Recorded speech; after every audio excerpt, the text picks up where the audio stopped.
MacVoices is supported by Smile, the makers of world-class software like Text Expander. Find out about all their great utilities at smilesoftware.com. Welcome back to MacVoices. This is the talk of the Apple community, and I'm Chuck Joyner. Folks, we're all getting ready for all the new OSs coming this fall, and that means we have a bunch of discussions with Take Control authors. This time, I've got Scholle McFarland here with me to talk about Take Control of Catalina. Scholle, welcome. It's good to see you. Hi. Good to be here. I really appreciate you taking the time because it feels like any of these things can be impending almost any day now. I know the book is out now. The OSs are not out yet, but who knows? By the time that people see this, maybe they will be. Could be. It's true. I think it's more likely it's going to be into September, we'll hope, because that's what I'm planning on. But we're ready with this early version of the book regardless. Well, so let's talk about that up front. These Take Control books are things that you and the other authors prepare based on the betas, based on all your experience with the betas. So they're not necessarily deadly accurate at this moment as we record this. But as soon as the releases are actually done, you all will be doing any updates, corrections, additions that need to be done to get them up to speed. Exactly. So we know that so many people work with the public betas now that we want people to have something to look at while they're playing. So these early versions of the books are based on our use of the beta software. So there's still going to be some glitches, like there's still some features that aren't quite implemented either, is what I found with Catalina. And that's pretty typical. Like I'll go in and I'll have the list of things Apple said would be there, and some of them just aren't there. Sometimes it's because they changed their mind. So, for instance, last year we were waiting for a lot of FaceTime features, this group FaceTiming, and they actually didn't come out until really closer to Catalina than to Mojave. They came out only in the past 6 months. So sometimes that happens, but in general, what we have is accurate to the beta. So if you're using the public beta, you'll be able to work along with that. And then we update as soon as we get the gold master, which is basically the final form. We go through, we check everything, see what lasted, what didn't, see what final tweaks they made, and usually also add some things too. So there's some features that just were not finished enough for me to write in this book. So there's 4 chapters that then will appear in the update, which is the 1.1 version of the book. So that's a free update, and it comes out on the day that the software ships.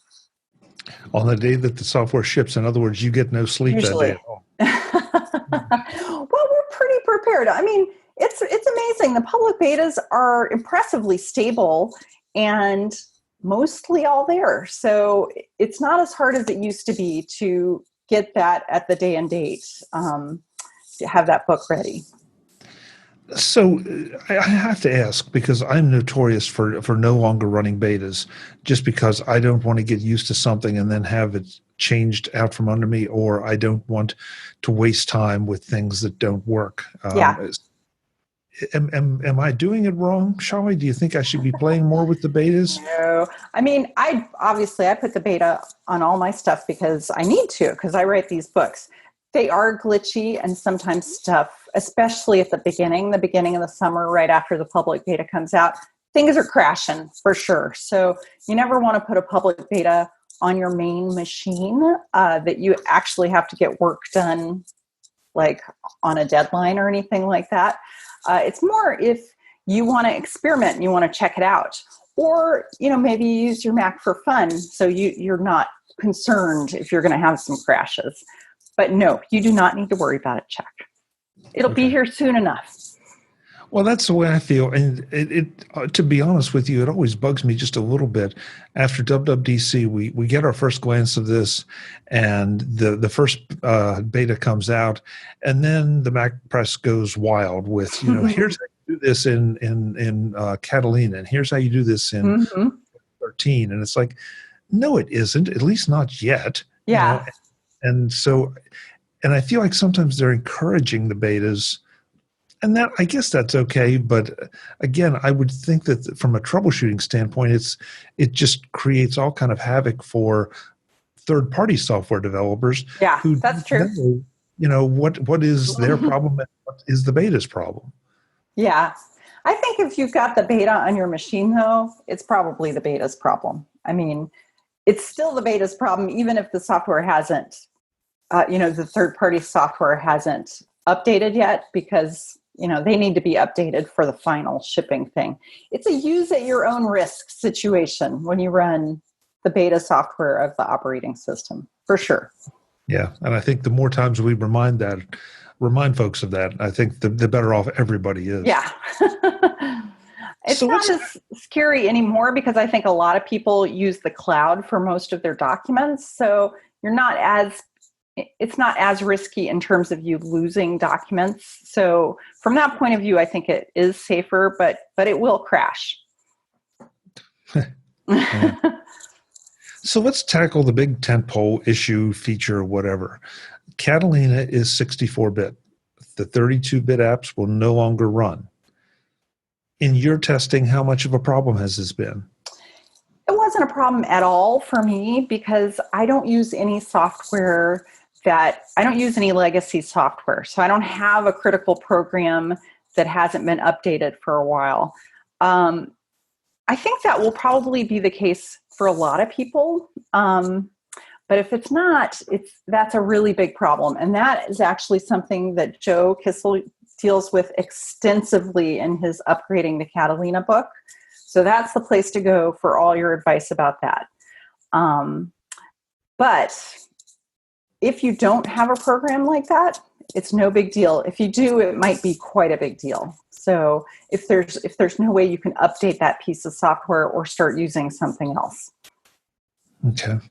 So does you, other than the fact that you're running 64-bit, there's really no indication that anything is different?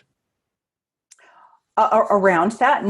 No, you can't tell. In Mojave, we started getting warnings that, here's the software you have, which will not be working for the next version. So I think that's really more when you were seeing things, because you get those warnings pretty regularly. I booted into Mojave here. That's what I'm looking at you in, because I didn't have all the software that we use to talk to each other on my Catalina machine. And as I did, it warned me about all the things that are not 64-bit on my Mojave machine. So you've been getting those warnings. So it's just, you need to really pay attention to them now. Yeah, in a big way, big way. So the one feature I know I'm personally looking forward to is the Sidecar feature of Catalina and iOS 13. Mm-hmm. And have you played with that? And if so, how does it work? It is one of those really cool Apple features which works as if by magic. It's really a really cool feature. So basically, it's macOS and it's iPad OS, because remember now they've split. So you use an iPad for this, and you do need to have a newer iPad. I didn't find that to be too bad, though. We have some pretty ancient iPads, but my iPad was compatible. One of my iPads was. And when you set up Sidecar, what you can do is basically take your iPad and put it next to your Mac, and it acts as a second monitor. So you can pick up a window, drag it over onto the iPad. You can move back and forth between them.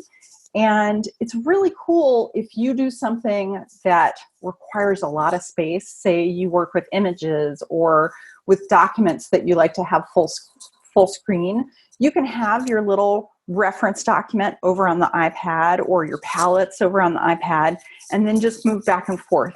It's super convenient, and it really does work very well. Even in this beta, I was concerned that it probably wouldn't work well. It worked fantastically. You can do it with a wired connection or wireless, and I did find that actually having a cable attached to my iPad worked much more reliably. But other than that, that was the only eccentricity I found. It worked just perfectly. So there's a few things you can do with that. If you are a person who does Photoshop work or Illustrator work, like some kind of high-end drawing program in particular, you can then use your iPad as if it was like a tablet, like a drawing tablet.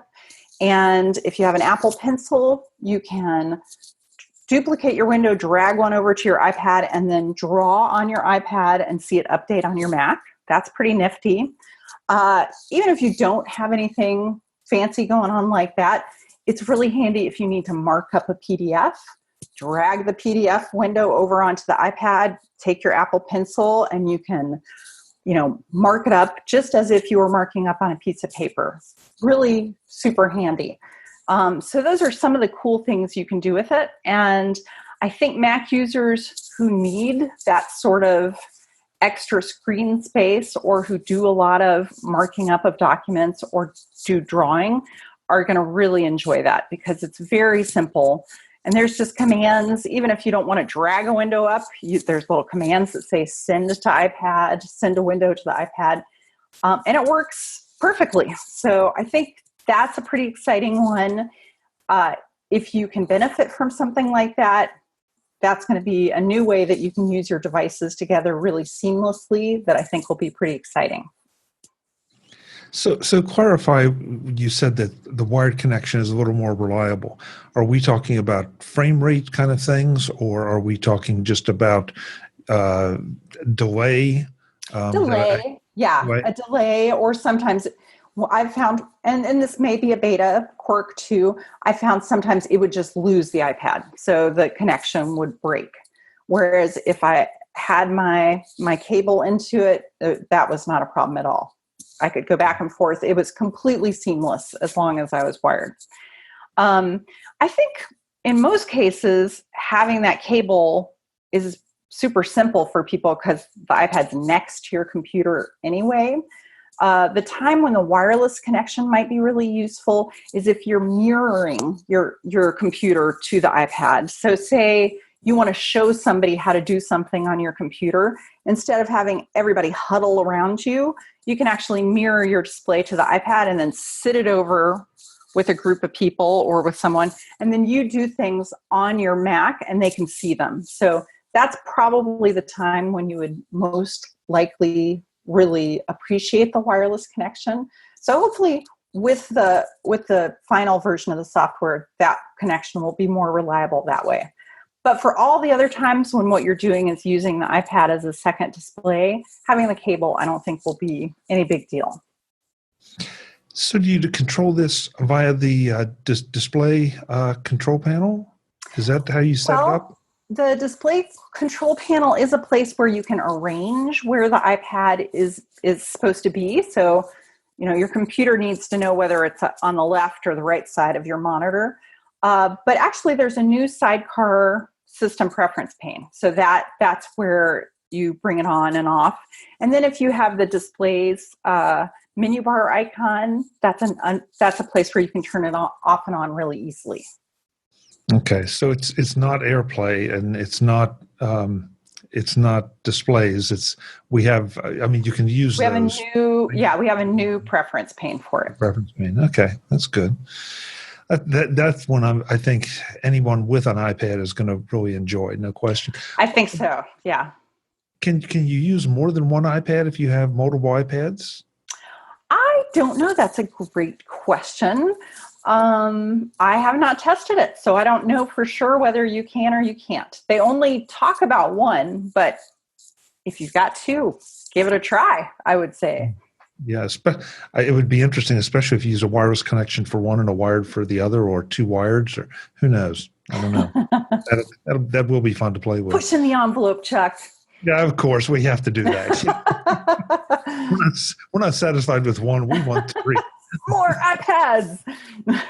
More screen real estate, so my tan is even on all sides. For each palette, they need their own space. Exactly. Oh yeah, I can. No, I better not go there. No. Smile and PDF Pen are sponsoring this edition of MacVoices. You probably think of PDFpen as a productivity tool, and you would be right. The ability to manipulate PDF documents is critical, no matter what business you are in.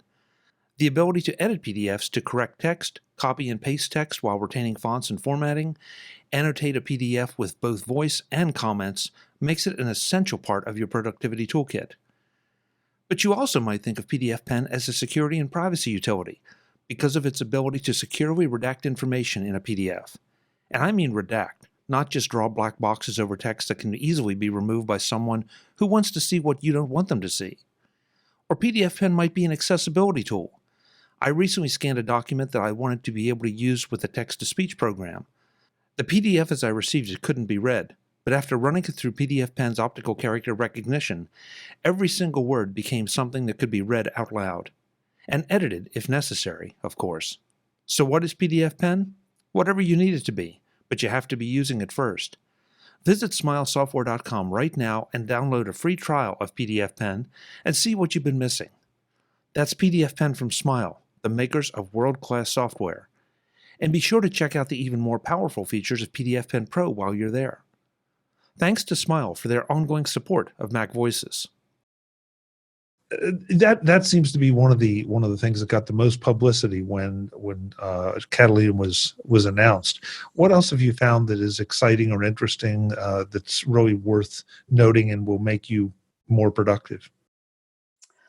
Well, I think probably the next thing that is going to have the most impact on productivity is the updates to reminders, which gets a really big update in this Catalina update. And reminders is completely overhauled, and so it has a really different look.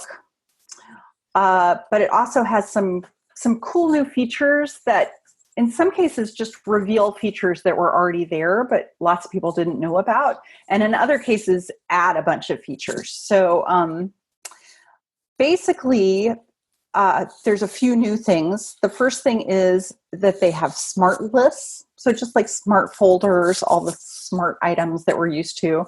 When you open up reminders now, there's just a set of 4 buttons, and those are smart lists that will gather up your reminders in different ways that people might typically want to look at them.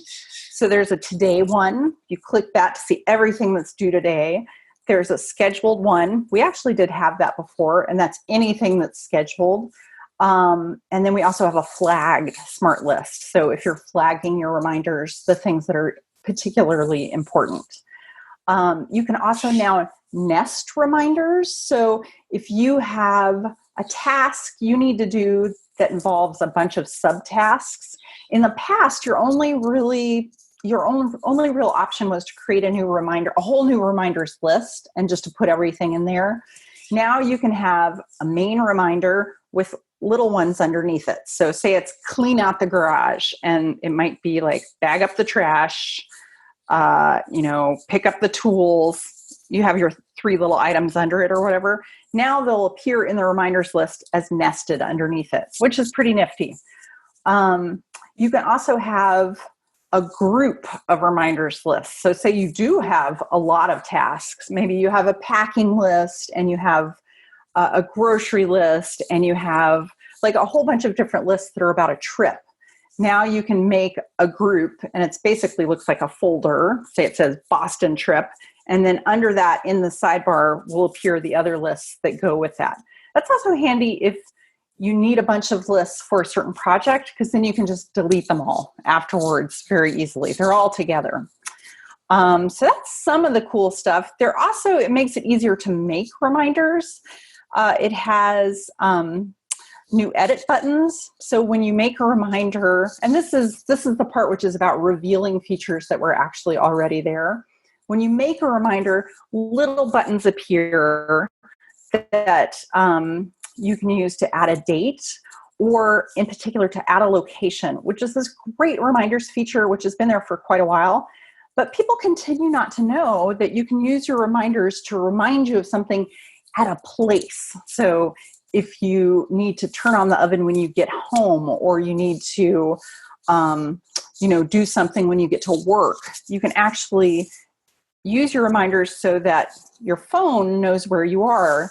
When you get there, the reminder pops up, the notification pops up and tells you, turn on the oven or take out the trash, whatever you need to do at that place. So now it's very clear you can do that because there's this little button that says add location. Of course, you can also do locations for the car too, if you connect to the car via Bluetooth, and that's all there too. So I think a lot of people now will be able to see, oh my gosh, I can give myself a reminder when I get in the car to get some gas. And even though that feature has been there, now it's really clear so that people who didn't know before or who often forget will easily be able to set that up. So that's pretty nifty. It also looks cool. It's got a cool new look. So that's nice too. And Reminders is just a really underappreciated program. So it's nice to see it get some love. Oh, there's one more thing actually with Reminders that you can do with it. It will give you reminders associated with messages. So say you need to tell someone something next time you talk to them, you can actually set the reminder up to remind you when you're messaging a person. And the next time you open messages or they message you, it will throw up a notification which says, tell this person to do X, Y, Z. So that's pretty nifty. That's a cool new feature in Reminders too. So that is one of the really the programs that got a whole lot of love. It's not a new program, but that's the first substantial Reminders has gotten in years. So that's one of the exciting parts of Catalina. For me, I love Reminders. It's a great program. Well, you wrote a book on Reminders. I wrote a whole book about it, which will be updated in just right after Catalina comes out. So yeah, I have a funny feeling we'll be doing a discussion about that too, because I want to hear more about those features, but we'll save that for the Reminders book. Yeah. But you're right. I mean, last time, and this may be my perception, last time in Mojave, it was Notes that got so much love. Mm-hmm. And it became a whole lot more powerful than just, a little notepad scribbling place. Now it sounds like Reminders is following on that path. And maybe that's a new thing for Apple, that with each iteration, they will beef up one of the built-in applications and push it more towards something that is in competition with the commercial options. Well, and there's these programs, these little productivity programs have such an advantage because they're on all of your Apple devices. So it's very effortless to use them. And they update across all your devices. They notify across your devices.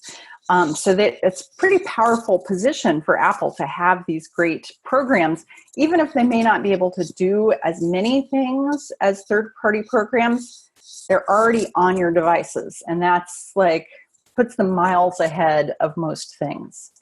Notes actually did get some updates also in this. Not really big things, but the search tools are enhanced, which is pretty cool. You can actually search for things in images now, which is pretty neat.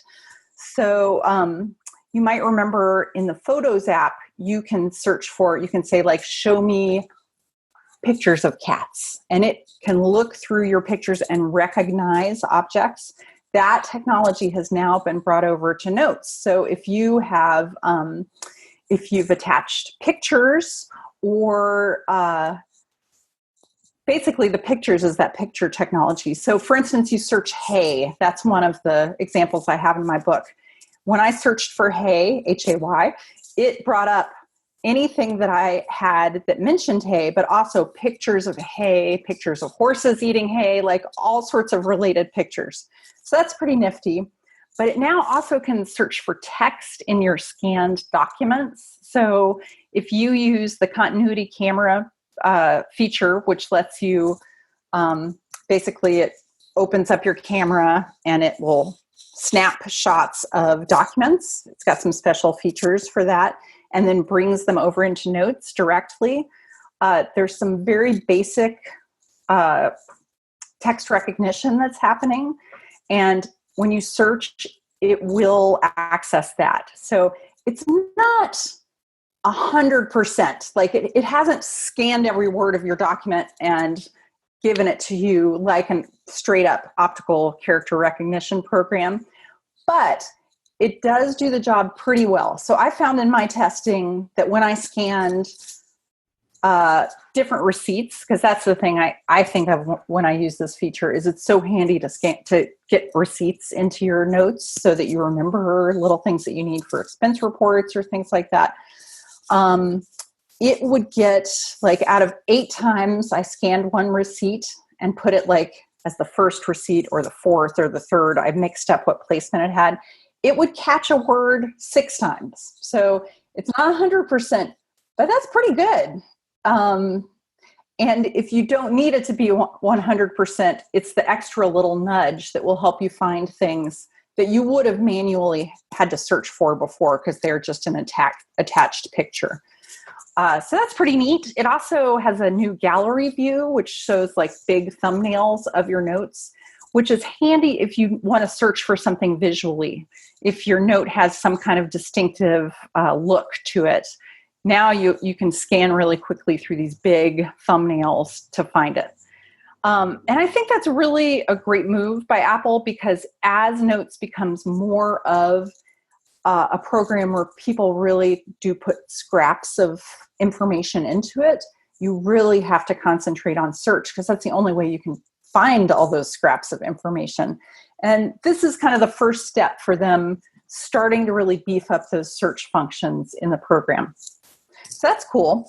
You also can do view-only notes. So when you share notes with other people or a folder of notes, you can set them so they're view-only, so nobody can mess with your stuff. So that's handy if you use the sharing features of notes.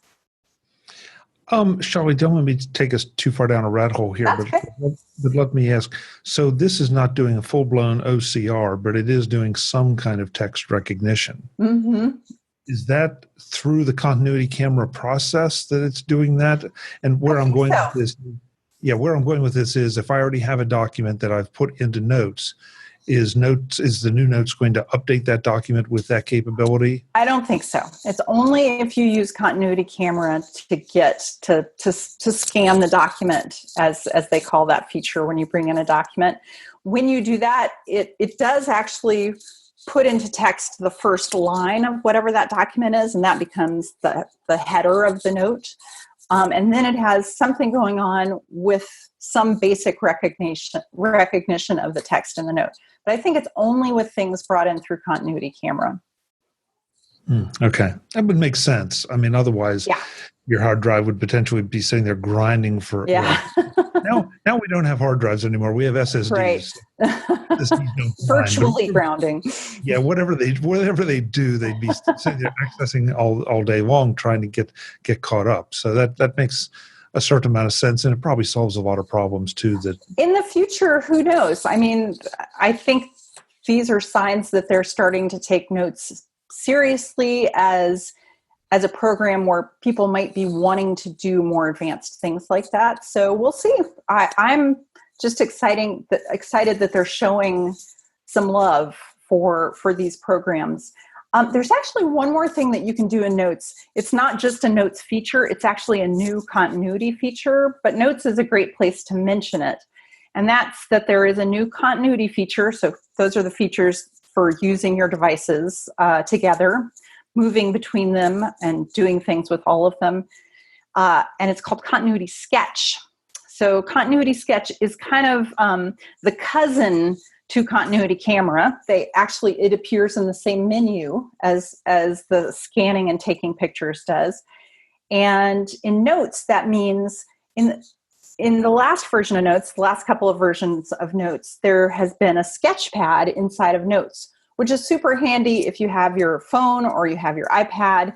You can take a little sketch, with your Apple Pencil if you're using your iPad, or with your finger if you're on your phone or on your iPad if you don't have an Apple Pencil. And Continuity Sketch lets you plug into that Notes sketching capacity, but from any program.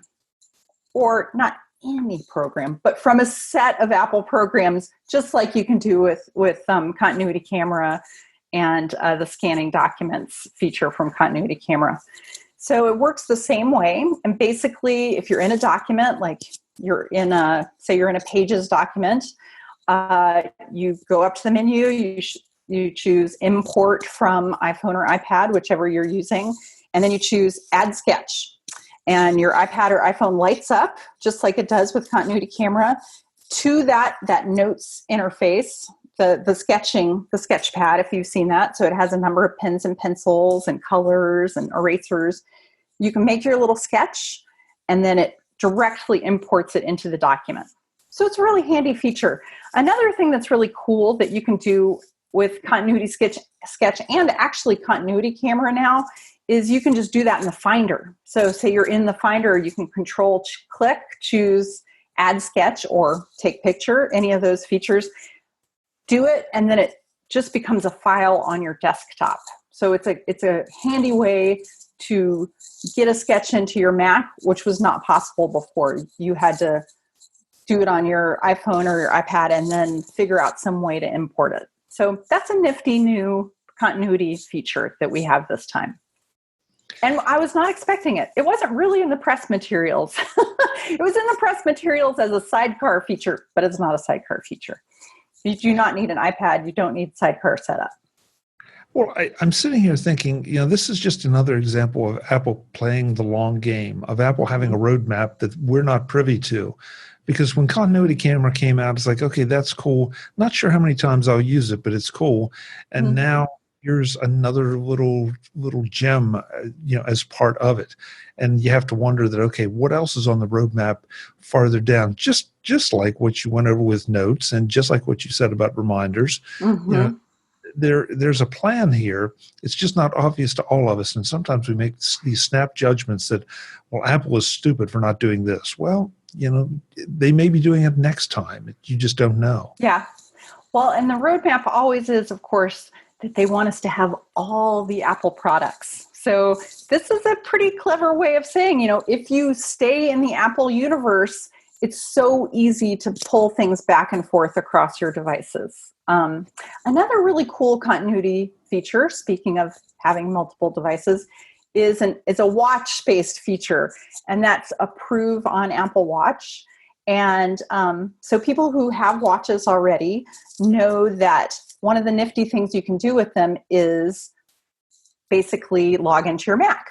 If you have your watch on and you've got this feature set up, you can basically, when you come close to your Mac and you wake it up, it unlocks for you. So Approve on Apple Watch is kind of the next step of that. And that is whenever you get into a situation where you need a password. So say you need to open your security and privacy system preference pane, or you're trying to get trying to look at your passwords in Safari. Instead of having to type in your password, your watch will light up and you can double press the side button, and that authenticates who you are, and whatever it is unlocks. So that's a really nifty little feature, especially if you hopefully have a very complicated password that you use for things. You don't have to type in your user password to unlock iCloud Keychain or anything like that. You do it from your watch. So that's another little nifty feature. That is, and like you said, it encourages the purchase of Apple Watches. But it also, I guess maybe I'm being, an Apple fanboy here, but this is part of the reason that people want to stay inside the Apple ecosystem. Yeah. Is things work really, really well. Mm-hmm. Things work together, and things integrate.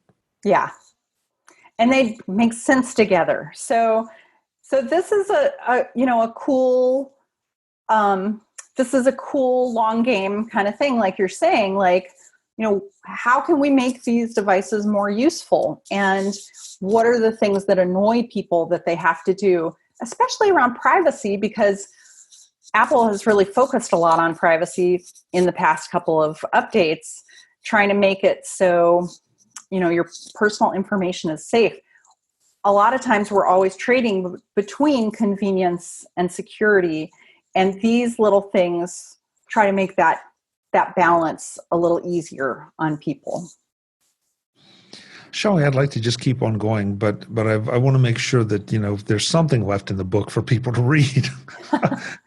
And before we do wrap it up, though, anything in particular, any gotchas or anything that you think you've seen that we should be aware of as we're starting to use Catalina in our real work day?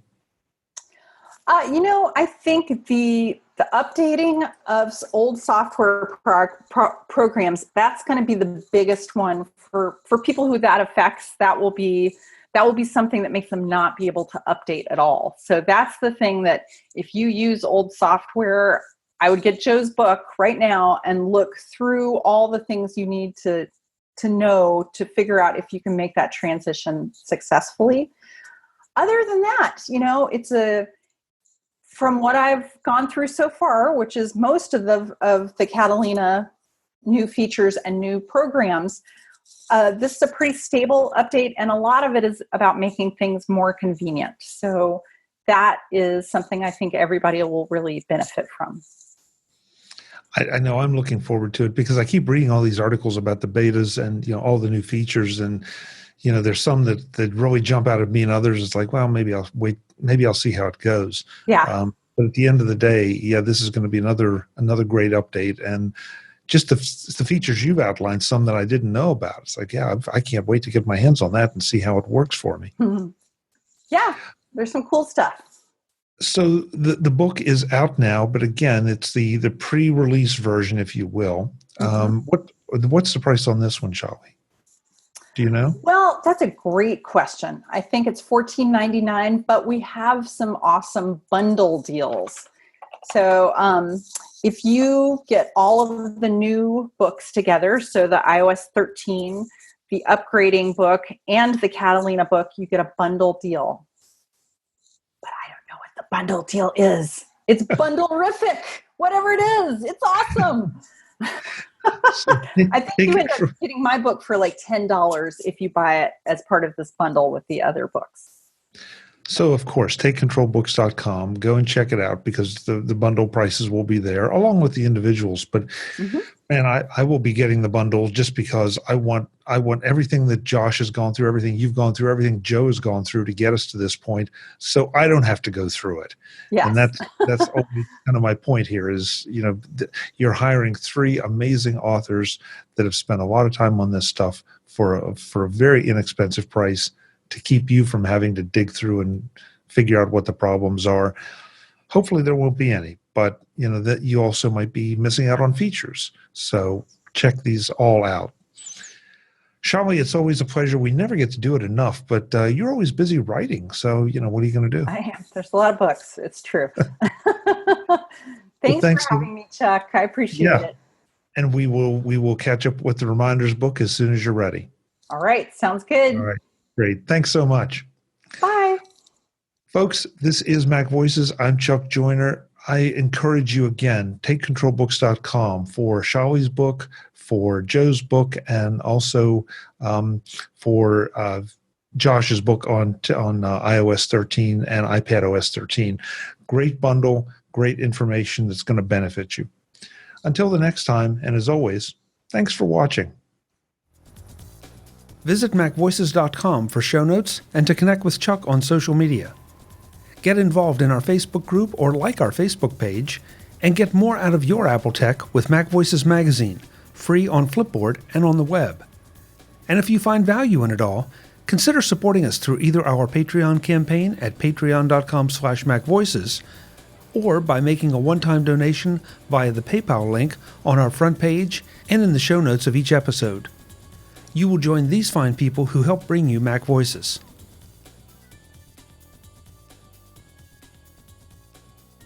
Advertising handled by Backbeat Media at backbeatmedia.com. Bandwidth provided by CacheFly at cachefly.com.